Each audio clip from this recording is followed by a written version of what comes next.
direction Saint-Jean-de-Maurienne, dans l'enceinte de la gendarmerie, où nous rencontrons Sonia Bertolaccini, qui vient tout juste de prendre le poste d'intervenante sociale en gendarmerie.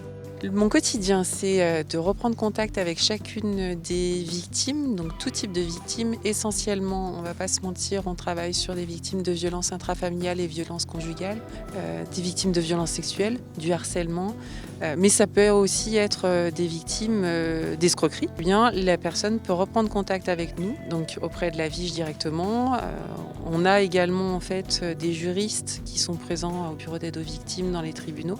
Ensuite, on peut les renseigner sur tout ce qui est possible à mettre en place, les droits, les démarches, tout ce qu'elles peuvent prétendre. Mais n'importe qui, tout état de victime en fait, toutes les personnes qui sont dans un besoin d'aide sociale, on peut les recevoir et les réorienter vers un autre intervenant en fait. On peut informer et relayer vers un autre partenaire du social si la personne n'est pas informée en fait, de son existence. Je reprends contact de façon systématique avec des personnes qui seraient venues déposer plainte en gendarmerie au commissariat et également des personnes qui auraient été sur une situation dite de flagrance en fait, c'est-à-dire les gendarmes sont contactés par un tiers pour une situation de danger et à ce moment-là, moi derrière, je suis saisie par les forces de l'ordre pour reprendre contact avec les victimes. Avant l'arrivée de Sonia, des saisines étaient déjà faites auprès d'intervenants sociaux en gendarmerie basés sur Chambéry.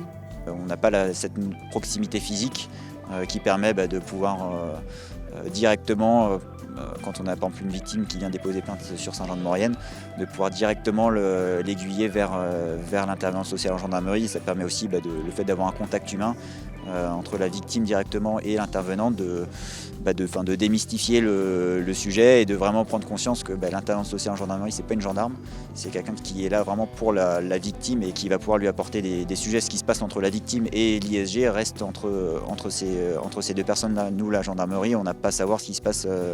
C'est vraiment des échanges confidentiels, mais par contre qui nous servent aussi, nous, dans l'accompagnement de la victime et éventuellement à pouvoir aboutir à la fin sur des résolutions sur des sujets qui pourraient dépasser le niveau judiciaire.